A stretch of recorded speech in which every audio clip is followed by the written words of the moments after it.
Yeah, baby, we're starting the podcast right now. We're back. You know what, dude? Live. Welcome everybody to the show. YKWD.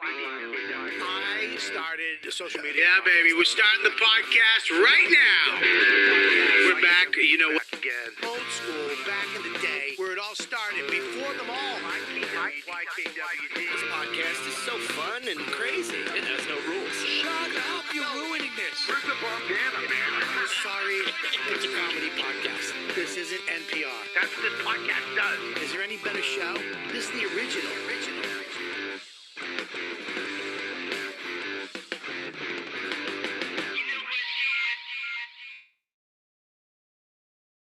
We lost Adam. I don't know what happened to Adam. Adam. Oh no. He's gone. Where are you, Adam? Where are you, Adam? Resend the thing to Adam, would you? Adam!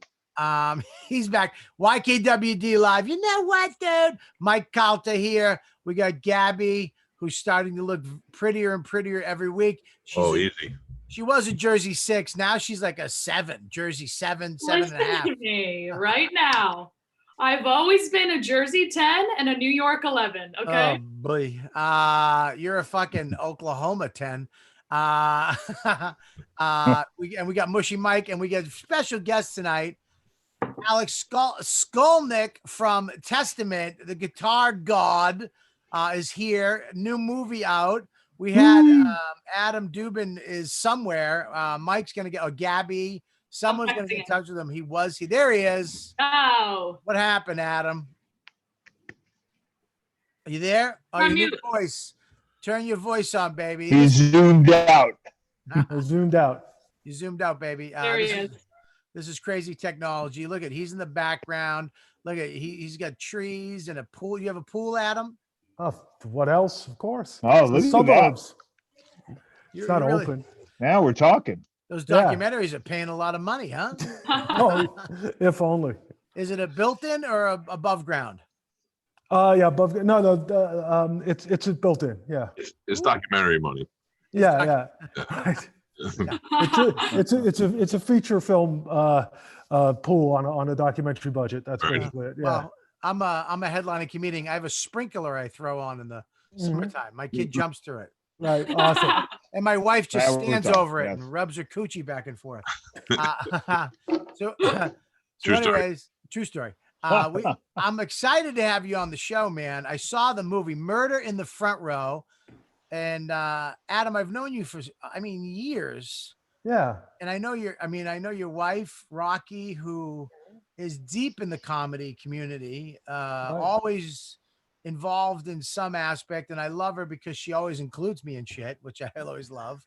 I'm a big fan of both of you. And I find out through this, you always wind up being where I don't expect you to fucking be, dude. Right. Like, I get a call, Adams and Murder in the Front Row, and I'm like, I don't know, did somebody get murdered? Is this the old lady with McDonald's fucking burnt her vagina and died? I don't know. Somebody was at a movie and fucking, I don't know. And then I watched this movie and I'm like, what the fuck? Right. Like, how are you and Alex? How did this happen? Right. Well, and it's funny, Robert, because we know each other because of comedy, and through, my wife books a lot of comedy and seen you perform many times, always, great and hilarious. But before any of that, I was making films and documentaries and working for a little old band called Metallica for many years. And that kind of brought me in contact with this material, which was in the form of a book called Murder in the Front Row. And that brought me into the world of the early thrash metal scene in the Bay Area and brought me into contact with Mr. Alex Skolnick, who's one of the original members of that community and really was part of the rise and continuation of it. And so it's sort of like we know each other from a comedy world. I know I worked with you on something that Jim Norton was doing, Bob, and we did a bunch of other things. You did David Tell, documentary with David Tell, but people also don't know that you directed. This is fucking nuts. You directed the Beastie Boys Fight for Your Right. Yes, I did. That was Oh, cool. very first thing. Yeah, I know. It's crazy. It's What a piece of shit that is. Garbage. No offense In to the you best whatsoever. way. You know what I mean? I bet you look at it now and go, "Holy fuck, what were we?" But it captured everything at the time. I'm actually very forgiving. It's exactly what you say, Mike. It sort of just captured that moment where, and purely everything coming together. It was like we were just trying to make a music video for as little money as we could. We had no money, and it just worked. Of course, I mean, it was kind of elevated by a great song and a bunch of guys who were just waiting to explode onto the scene. So it really was awesome. So yeah, it does go back. I mean, kind of film and music and everything goes back to that early moment in 1986. I went to see them in New York when they did that thing in Brooklyn Oh, last year or a little bit, a while ago. And they talked about that and how the record company, after that video, because it was so huge, they wanted all their music to be like that. They wanted to keep making that song. So that video had a huge impact. yeah. I mean, it definitely showed the world. That video showed the world like who these guys were. Like the song was great, hands down, but it kind of showed everybody what they were. But yeah, you're right. I mean, like all things, and Alex will probably talk about this, is like, the record company is always like, okay, do that again. Just that. Don't do anything else, just that. And they of course, I mean, as is proven by history, their talent is so big that they broke out of that. Well, not a lot of people know this, that the Beastie Boys were a punk band first. Right.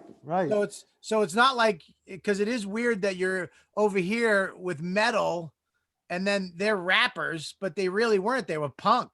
And I think punk and metal are very close.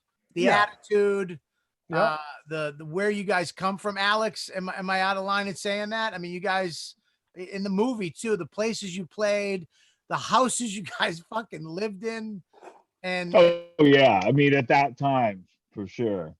Yeah, there was overlap, and then there was a lot of folks listening to metal. I listening to metal and punk. It didn't seem that. I mean, I think there was a lot of cross polarization going on. I mean, there were so many. Everybody was just checking out every other type of music, and we had funk shows in the San Francisco Bay Area, and we had metal punk shows, ska shows. It just, everybody was very open-minded. Were your parents supportive of you playing thrash metal, being both? I mean, your parents were both PhDs. They were both like super intellectuals, and then they have the little thrash metal kid.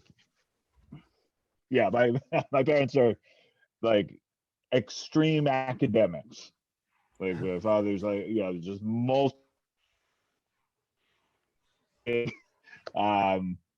Ivy League professor. He's taught at every Ivy League law school.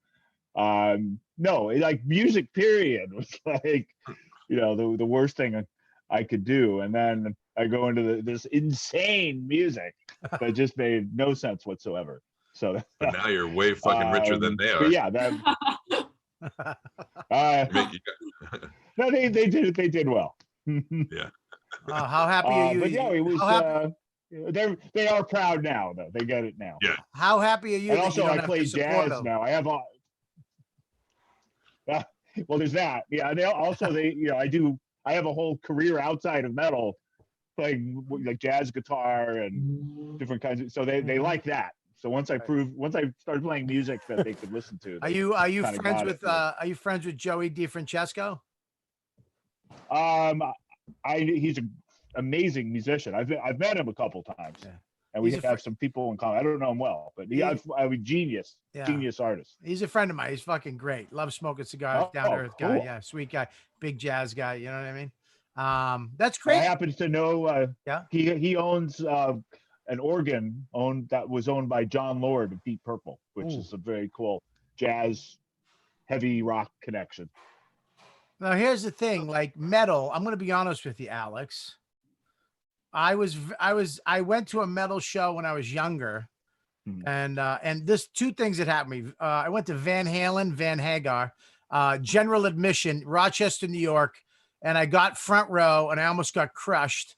I almost cried in front of a girl and this kid I knew, and I got too fucked up, and I went over the bleachers and I just watched the rest of the show by myself, throwing up because I was scared. And then I went to a metal show in Boston once, and the pit fucking scared the shit out of me. Yeah, it's not for everyone. It's well, I love the music. There's nothing. Let me tell you something. I have a 6-year-old, and we have drums, and there's nothing. Look, I'll put any song on. I put a metal song on, and I'll look in the back, and he's like, and it triggers something inside of you to start fucking getting into that that music. So, but I was scared shitless of the pit and getting into. You have to be. You guys say this in the movie too. You have to be, into it. You have to be real. It has to be. I wouldn't get into the pit.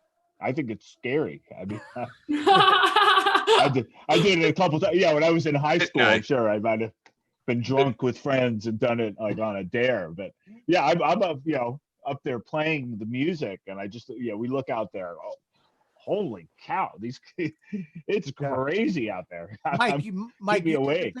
You did the pit? So you're a pit guy? You have pit guy face. Yeah. So not all the time, but like I grew up in New York. So I loved in like high school, I loved Bon Jovi and that kind of music. And then I in the 90s, all of a sudden I fucking heard Helmet. And I was like, let's go see this shit. And I went to go see Helmet at a small club in Tampa. And these guys were just, and I was like, okay, motherfuckers, let's do this. It's not, but the good thing is, it's not, those guys aren't there to hurt each other. At the end, you learn what it's all about. It's not about punching each other in the face. It's about picking them up and keeping going. It's right.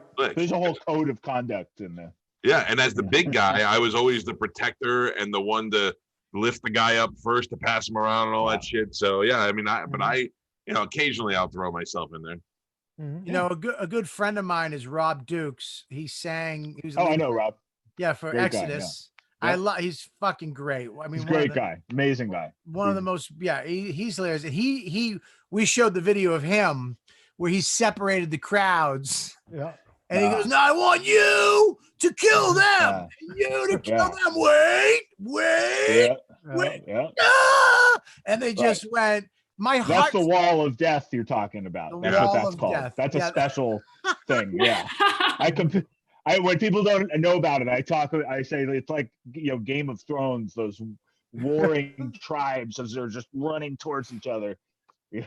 But you're saying there's some type of rules, or like there's a thing that they know, all those people, so people don't get hurt. Yeah, they pick up on it. Yeah, I mean, it's not that people don't get hurt sometimes, but generally it would be interesting to study it. Like they should have psychologists do some kind of academic study on because of human behavior, because there's people protecting each other, but then there's the aggressors, and then all these people take on these roles, it's pretty amazing. You identify early on who the aggressors are, and like there's the assholes out of the good guys. There's a couple of guys that are there just to they're mad at their parents, and then there's people who just want to get the aggression out to the music and not really necessarily hurt the other guy, because you walk away with battle wounds and you're proud of them after a good show. Yeah, that's right. And you even see occasional women in there now. Oh yeah. I used to crowd surf all the time. Yeah, you could throw a chick up the crowd surf for sure. But when you get a girl in there who's got gray jeans on, leather wristband, she's going to punch you in the face if she has to. You got to respect her. Oh, yeah. Well, I want to let you guys know, Gabby up there in the corner, her father, you don't mind me saying this, right, Gab? Go for it. Her father is the Nelson twins. No. Yeah, both of them. Can you believe it? No. Her father is the keyboard player for Bon Jovi. Oh, David Bowie. Oh, sure. Nice. Yeah, David. Very cool. Of course. Oh, that's real. Yeah. I always wonder how you thrash metal guys. You hear Bon Jovi, you're like fucking pussies, or you're in Alone in the Car, and you're like, we're halfway there. Secretly? No, that's no secret actually. There's videos of me and guys from the band Shadows Fall and a couple others doing that, just singing after a show, doing like karaoke to that song. Yeah, so we like those songs. None of us owned the records, but I think I've had this. I did an interview for a friend of mine, Brian Reisman, who wrote a Bon Jovi book that's out. And I've even said, what? Yeah, we hated them at first. Right. You know, when course. like Runaway came out, and You Give Love a Bad Name, we were just, but then it changed. It changed overnight when they came out. They did an unplugged version of Dead or Alive. It was just the two of them, and they were so good. I mean, that basically launched the whole MTV Unplugged thing. Right. And then we got to appreciate the band more. Like then we were sort of open. Okay, you know what? These guys are like monsters. And then the band, everybody can play. Mm-hmm. So yeah, we stopped hating. We realized, okay, at least they can play. There's a song Bon Jovi has called Dry County, which most people probably don't know. It's a long ass song about counties that sell no alcohol. And in the middle of it, Richie Sambora has this speed metal solo like nothing Bon Jovi has ever done before. And I thought, there's that in every guitar player. Every guitar player, no matter what genre of music playing, they want to do that at some point. They want to shred it. It's so funny too, because my mom is such a metalhead and my dad's such a, cheese fest 80s rocker that it's How dare you? My mom was so like, this music's for pussies, like listening to Bon Jovi, and she's like, it's too sweet. It's so funny to hear like metal heads talk about Bon Jovi and how it progressed. You know what I mean? Mm-hmm. Who is? See, my thing. I grew up in New York, so when Metallica was first, like, kind of underground rock music there, because at the time, like, dance music was the big thing, and Bon Jovi was the big thing. But then there were these kids that I work with that would listen to Metallica, but the only radio station was playing it was like WSOU or college radio station or the underground. So there was no internet yet. So what about in San Francisco where there was no airplay, right? Oh yeah, I mean it's so strange to think now how underground Metallica was. Yeah. Beyond even through Master of Puppets. Mm-hmm. Like even when Master of Puppets came out, I was in high school. I was a senior, and the rock stations there were still playing. It was the same thing every day. It was Kansas. It was Pat Benatar. Eddie Money, tons of Eddie Money. Because he was from the Bay Area, which is it's all cool stuff. But it was almost like the heaviest they got, I guess, was Scorpions. They had Scorpions had a couple hits, and when you hear the Scorpions, you go crazy. Oh my God, they're playing a real rock song. But that was extreme for them, and now like Metallica is radio music. Yeah. But no, it was unheard of for them to be on the radio probably until like the early 90s.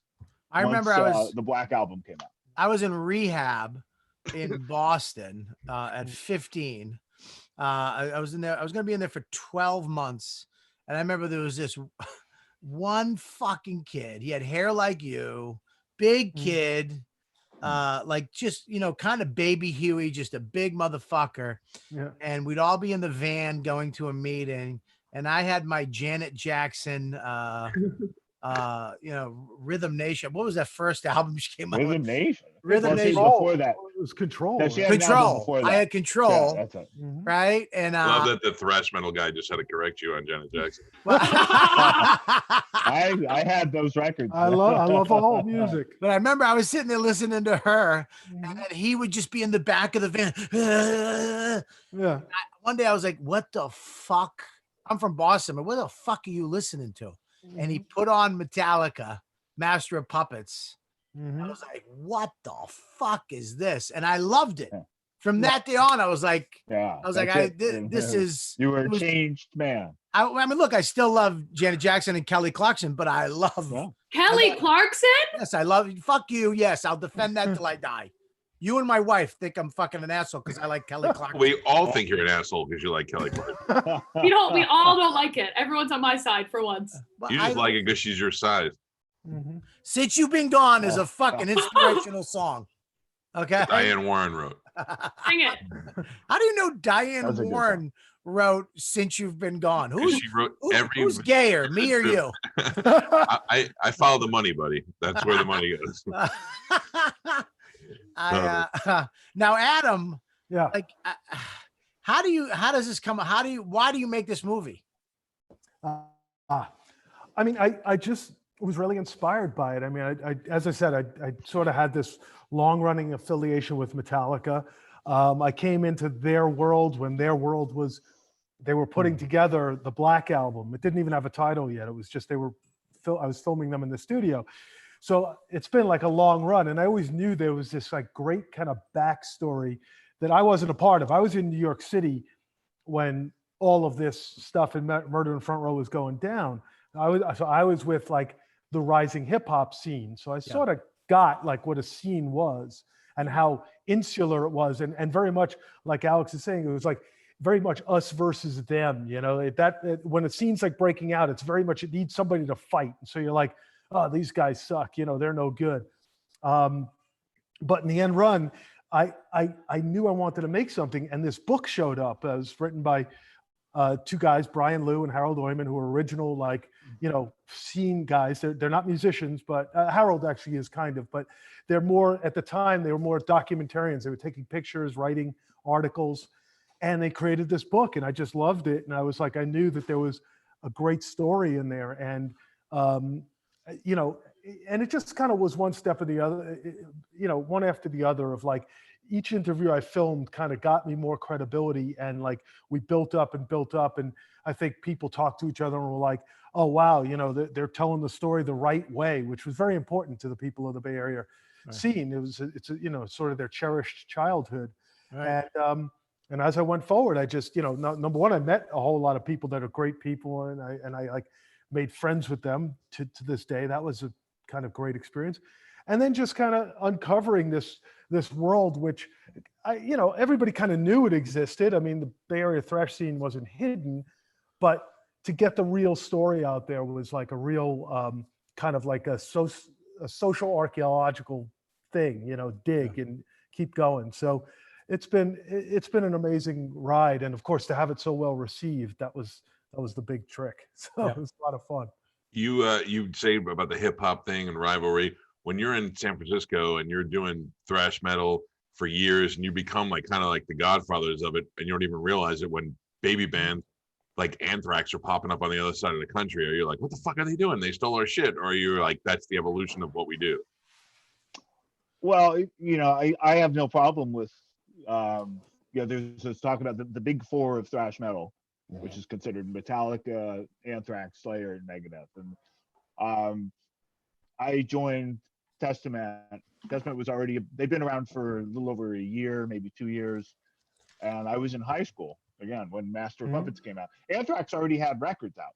Ah, okay. So it was like Testament was kind of following in the footsteps of those bands. Slayer had played the Bay Area a couple times. They already had their first record out.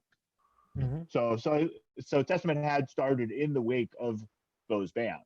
But one really great thing about the film, and Adam, you know, taking up the cause and flying the flag, is that, you know, the big four isn't really representative of the Bay Area in some ways. I mean, Metallica ended up based there, but it was really a guy from Denmark and a guy from Southern California.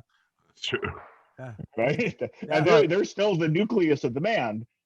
And they relocated where these other musicians were and where the scene was. Slayer is Southern California. They certainly got their start by coming up to the San Francisco Bay Area, and that kind of fueled their rise. Megadeth, Southern California. Anthrax, New York. Yeah.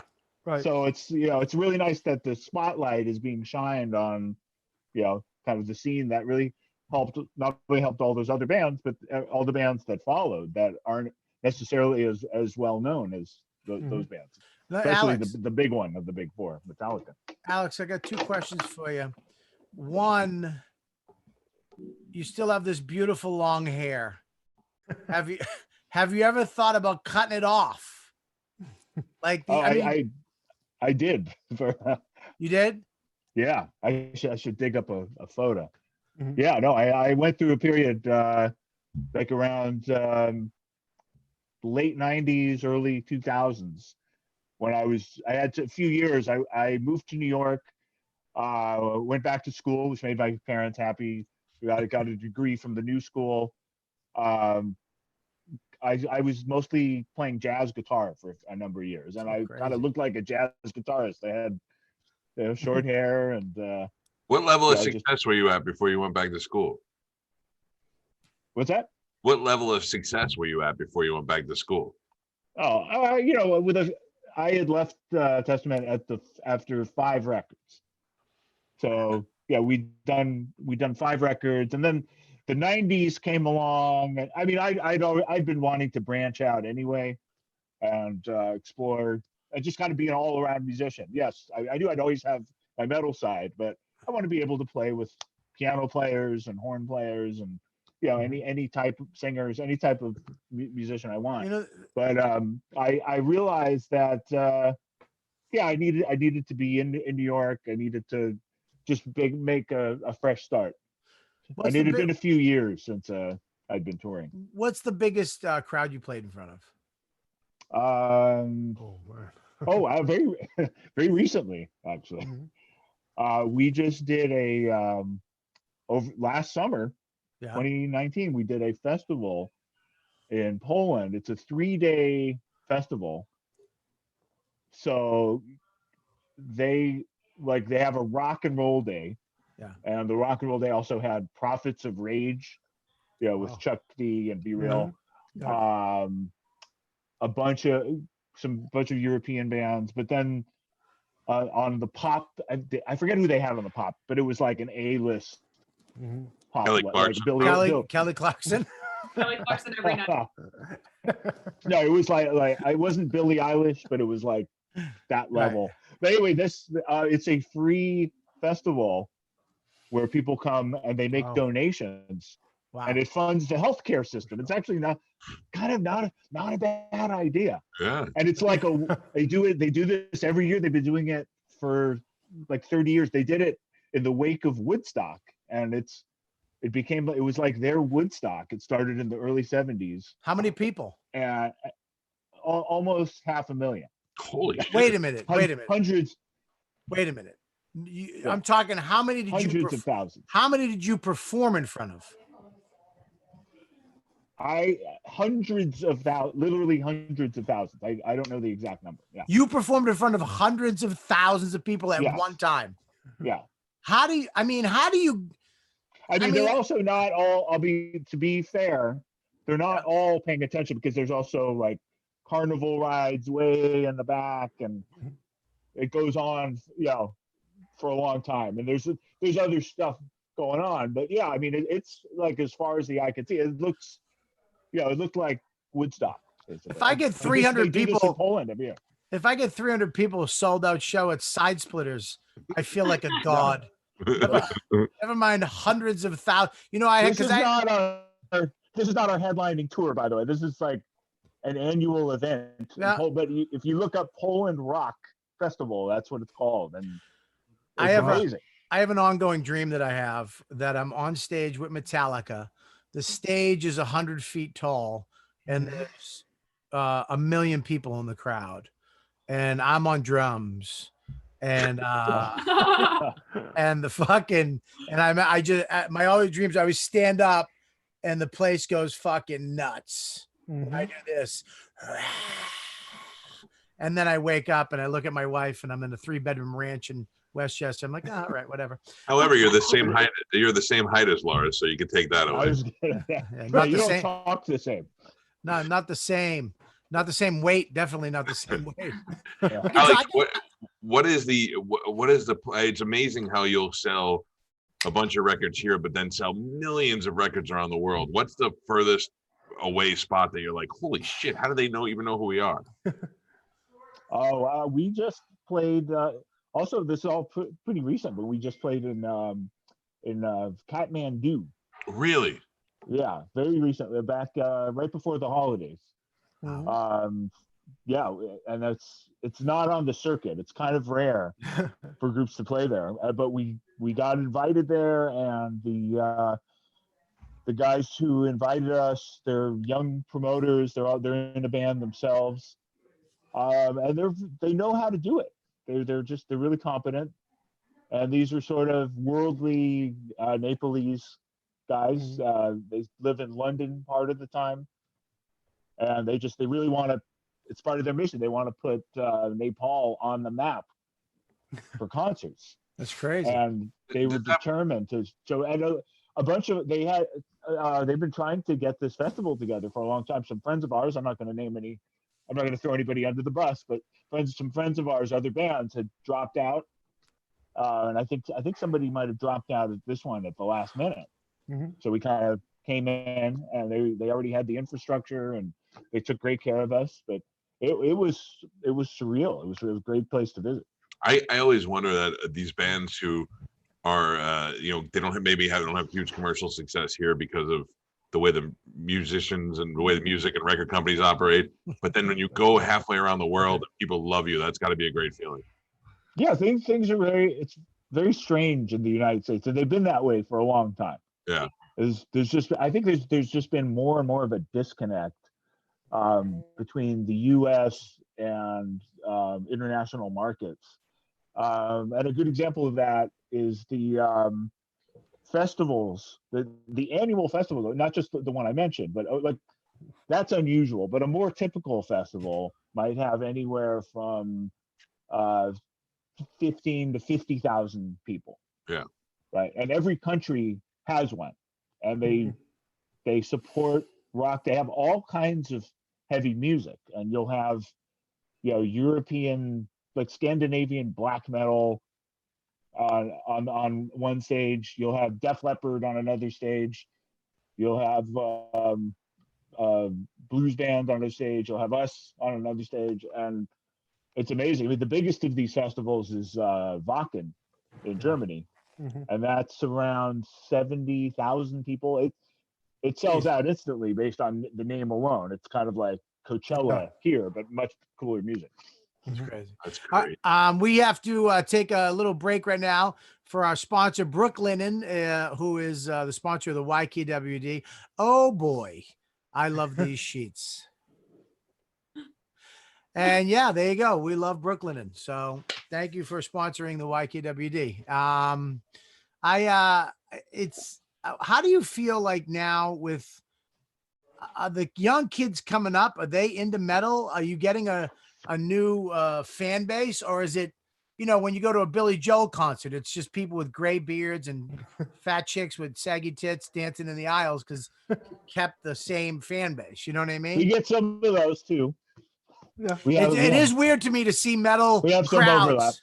When you see metal crowds and you see these fucking old fucking dudes and old chicks in the front row, But no, it's more younger people. I mean, it's interesting because the whole genre was dismissed for a long time. The 90s came along, and then the whole focus was on like minimalist bands and sensitive singer-songwriters, and from grunge, even though grunge even has some elements of heavy metal.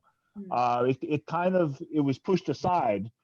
But then since then, since the 2000s and the 2010s, just the rise of the internet, kids they're not as dependent on, say, MTV or the networks or radio stations. So everybody's online, and a lot more are discovering this for themselves. And so the crowds now, I mean, the demographic, it's very similar to when we first started. Like, now, what about the 80s, early chicks? 90s. What about the girl back in the day? Now, this is the one thing, like, Bon Jovi, no offense, Gabby, but those bands, Crew, Jovi, even Zeppelin, it was about all these chicks and all the getting laid and having parties. But metal, it seemed like it was fucking like you went back to some house that was about to fall down and spit in each other's face, and then drank and got shit-faced and beat the shit out of each other, and then threw a fucking microwave out the window. I mean, like, you don't hear, like, there was 3 chicks and there was 5 dudes and there was a tranny. You don't hear those stories coming out of metal. Yeah, the debauchery that kind of debauchery, the sort of sexualization of it was more glam metal, Yeah. hard, rock. But yeah, I think the metal scene, it was more about aggression. It was more about, just letting loose and the intensity of it. Right. And then there was just, there was already so much of that. There was so much of, the whole, the thing with I mean, now I got to say, now there is more of a gender balanced audience. It's still, it's definitely not like a Bon Jovi concert, but it's not unusual to see even like a group of females that go to the concert on their own. Yeah. You'll see a group of attractive females. That used to never happen. Right. Maybe one guy brought his sister, or his girl. I would still fuck every girl at a Bon Jovi concert. You? But oh my God, No. there's nothing better than a middle-aged chick with freckles on her tits with a Bon Jovi shirt. Oh my God. Just sun freckles from never putting sunblock on. It's the hottest thing ever. Listen. Yeah, now it's like the same chicks, but they're yeah. The freckles are at their belly button. Now, we're talking about this, and I watched the movie, and the parallels, Adam, between comedy and this metal, especially like in the music business. It's weird because we have alternative comics, we have club comics, we have the big famous comics, and it kind of like the next thing, like metal pushed out a lot of shit and became something else, and it's almost like alternative did that and became something else. Like when alternative comedy came on, it was like, we don't sell out, we don't do this, and half of those guys are doing animation voices now. What I mean? Well, it's a great point. See, I was kind of exploring scenes, okay? So a lot of people have asked, like, how come this happened in the Bay Area? And I was like, well, it happened in the Bay Area because it keeps happening in the Bay Area. It happened with the beat poets in the 50s, and it happened, of course, in the 60s with like the Grateful Dead. And, they've had continuous music scenes. But I always like a scene where a bunch of people get together, very talented people, and kind of support each other. So, I mean, if you go from, Robert, like the Comedy Cellar or something, continually like as a group of comics that kind of just mince certain people who then go on, but it's this sort of core group, and it keeps, that's a place that keeps shifting, and kind of new people come in and move on. Obviously the best of the best play there. And so that's what I kind of felt was happening at the moment that I was looking at the Bay Area scene. There was the musicianship was, they may not have been selling a ton of records, but the musicianship was top notch. I just want to say I got great question from Adam. I got one point. Great. You also said you love Kelly Clarkson. Alex, did you -5. Did you tour with TSO? I did, yes. So Testament has these two main periods, even though it's been going the whole time. The initial wave was until the early 90s, until like 93. And then I had left, I moved to New York, and I was just doing my jazz guitar thing for a while. And then I came back to Testament around 2006. But a few years before that, I had started touring just during the holidays with the Trans-Siberian Orchestra, which suddenly became like the biggest holiday tour and one of the top 10 grossing tours. It's unbelievable around. And it's amazing. And in a way, I think it kind of it certainly helped lead me back to Testament in a way, because, I'd been playing like little jazz clubs and coffee houses, and I suddenly I'm sort of back. I'm not only back playing like loud screaming guitar, but as that thing grew, I'm playing on an arena stage. Yeah. And my whole attitude about performance changed. I had this mindset. I just care about the art. I don't want to, I don't care about image. I don't care about, anything else. It's just about the music. But then I realized, you know, as TSO got bigger, I realized I have to reach the guy that's sitting in the back row in the bleachers at Nassau Coliseum. Yeah. I've got to move around. I've got to run. I've got to move. So I think people were shocked because I was always kind of shy. I was the kid, you know, with Testament and kind of forcing myself to put on a performance. I came back and I was just like this arena trained musician. We're all that GSO stuff started here. I'm in Tampa with Sabotage and Paul O'Neill and those guys, and you know, it's every year it's something, and they do so much for charity here, so we work a lot with them. But at the same time, it's us getting to go. And I mean, I've been there and seen Joe Walsh was there last time I was there. I mean, the greatest. Yeah, he was a guest when I was there. Yeah. Yeah. So it's been that was one of the best things about it too. There was this period. I don't know if it's still going on, but we would have a special guest every year. And one year it was Joe Walsh. One year it was Roger Daltrey.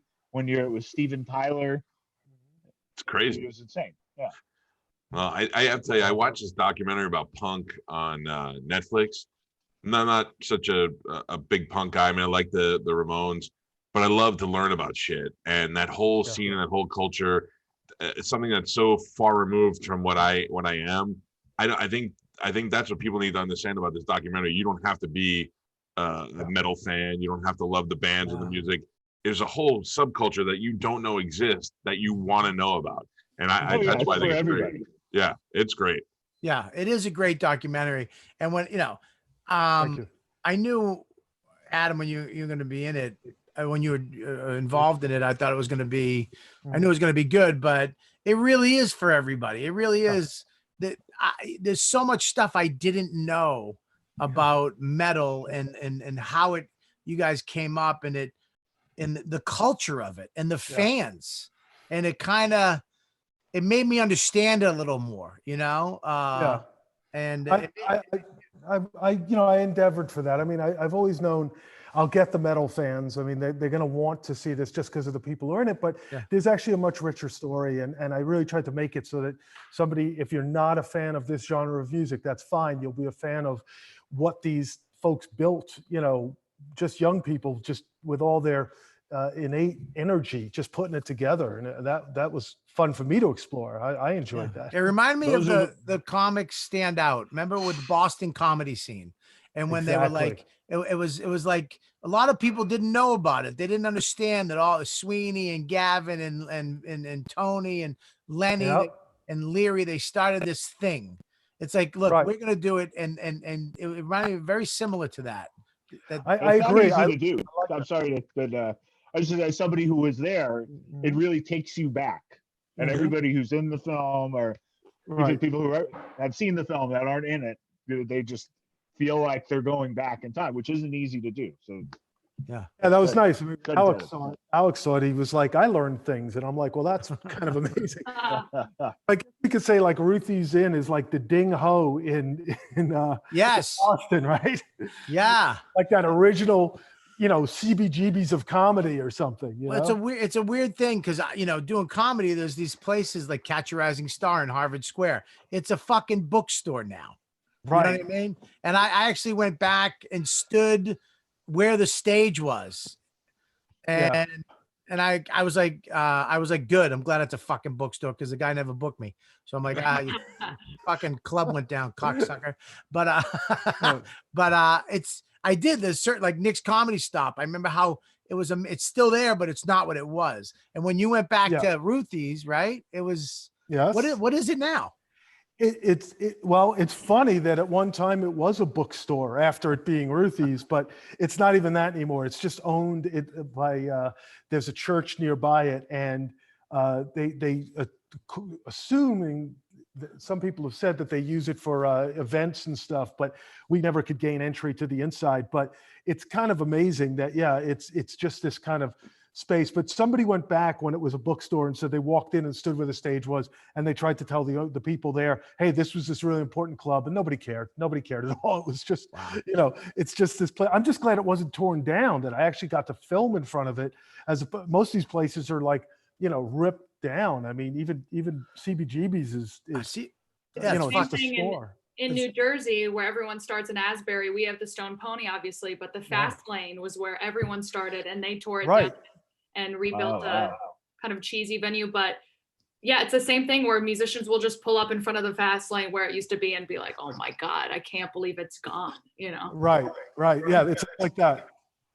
At one point, Ruthie's was taken over by a guy. He wanted to open a rhythm and blues club, and I thought it was going to be the most awesome thing. And I don't know how it was the weirdest thing. I never even told you this, but this guy, Richard Roundtree was his name, and he changed the sign. It was going to be called, it was going to be called Roundtrees. Awesome. And the guy, and this guy is, I don't know why he like honed in on me for some reason, but I bumped into him. I forget, I was in a bookstore on the street or something. It's like, "You musician? I'm looking for musicians." You do look like a musician. Opening up this nightclub. Yeah, he's not wrong, Alex. I mean, he didn't ask the wrong dude, but you're a musician. And he starts telling me about this place. He's like, he just put a down payment on this. Oh, okay, what the hell? I'll go. And it's Ruthie's. Oh my God, how great would it be if it's actually Richard Roundtree who played Shaft? If it actually was him, that would be even better. It looked like him. It looked like Alex, and I guess he never. I don't know if he failed on making his down payment or it just never opened up. It was a shame. Well, Alex, I gotta say, I'm so happy when I saw you in the movie, and I, of course, did a little research into photos of you. I was like, oh, this guy's gonna be a fucking mean guy. You look, this guy might be I mean, you with the fucking beautiful X-Men, you look like a superhero, you look like a villain. I was like, this guy's gonna fight, and I'm like, you're such a sweet guy. I didn't do that. People have no idea. I didn't even do this. This happened. Stop naturally. it. No way. Yeah. How? In high school. Would you get hit by a golf ball? There's theories about it. Some people think it's a birthmark. Some people think I maybe hit my head when I was a kid. Struck by I don't lightning. know. I just. No, I'm telling you, Alex, a friend of mine. Gray. It's gray hair. Yeah, it's rubbing off on gray me. Hair. And I remember one came in when I was 15. I thought, oh, this is so weird. I compared it to one of my dad's hair, one of the few hairs he had left. Sideburn, and it was the same. Like, oh, that's strange. One gray hair, and then another one. I started plucking them out. The more I plucked them out, the more it came in. And then finally, I just gave up. I'm like, okay, this is. And now everybody's like, oh, it's so cool. You're like Rogue from the right. Yeah. Well, dude, my mom's friend, his wife was with her husband at a golf course, and she got fucking beamed by a golf ball, and it went right down her head, and it all went gray right there. Wow. Down the middle. And that's, you might have, sometimes when you hit your head, but dude, if I had your hair, do you know? Oh my God. Oh yeah, you look like a sexy vampire. Oh, a little chubby. I'd drag my wife right out of the house by her ankles. You're quarantining next door. Well, listen, man, I really appreciate you guys coming on the show. Thank you. Great to be on. Thank you. Yeah, Alex, really great talking with you, man. And Adam, the film was amazing. You got to go check it out. Murder in the Front Row. Yeah, hold it up. We got the website here too. Mike's going to bring up the website. What a great, wow. There you go. Where are we at here? Yeah. So we got, we did the DVD as a collectible, old school style. Anybody out there who remembers their old gatefold records and everything? We looks so cool. Yeah. So, is it hard to get all the clearance for all the music? Yeah, that's definitely something. Yeah. Mike, that was definitely like a bit of something. But luckily, everybody was kind of into the movie. I mean, we definitely paid for usage, as we should, but people were really cool about it. And that was, just something you have to do. It's funny. It's like there's not as much music in it as you think. It's not a performance movie. Right. It's much more, people telling their stories. And I think, and for that, we had these wonderful photos by Brian and Harold and a few other people. And so there was really, we leaned more heavily on that. Yeah, just the club photos are fucking great. I mean, just how small these joints were, Right. how small the stage was, and you guys are fucking right on top of each other, Right. playing this fucking crazy loud, holy shit music in that Right, little yeah. tiny place. Must have been an amazing experiment. And we didn't even think about any significance. You know, if people are gonna be talking about this decades from now. Yeah. Like, you know, you had no idea. It was just like we were just in the moment. Well, that's why I tell young comics, it's like, you know, how do you make it? How do you don't Right. try to make it. You just fucking do it. Do it. See, Yeah. I That's right. totally agree. It's like when people like about the Beastie Boys. Oh, it was so. We were just trying to get the thing done. I mean, it was we didn't think it would be anything. It was just like try and give them a music video and, you know, spend a few dollars that Rick Rubin gave us and that's it. You know, it's like, go do it. So it is, you know, it's like Alex is saying, and like, you know, you just go do it and don't think about it. And if something happens, great, but you got to just keep at it. Right. Yeah. Good Hang on, I job. gotta stop mushy Mike. We don't mean murdering hookers. Yeah, no, I All wouldn't. right. Before you get all fucking carried away with the pep talk. All right. Well, listen, man, thank you for coming on and much love on the movie. I loved it. Thank you. All you guys should go check it out. The website again. What's the website again? It's just the abbreviation, mitfr.com, and get all the information about it. The movie will be out on April 24th, everywhere. Digital download, the collectible DVD, streaming for rental, everything. Great. And it's so perfect right now for everybody in quarantine. Yeah. Right? This is exactly the type of fucking movie I like to watch, you know. I watched a 3-hour Berry Gordy Motown thing that I never thought I'd want to watch, and it was fucking fantastic. So give it a shot. There you go. Love Motown. I watched a guy somewhere fucking collect giant crabs for 2 hours last night in bed. I was fucking fascinating. There you go. That's exciting. It was kind of exciting. Alex, man, I hope to catch you sometime. And I'm so glad. Yeah, if this ever ends, you know, and we start doing concerts again, please come be my guest. Alex, new record out, New Testament record out a week ago. It just came out. What's the name ago. of the album, man? The name of the album is Titans of Creation. Love it. Titans of Creation. That's why I love metal. They get to fucking name their albums the shit. Just iconic. Yeah. Yeah.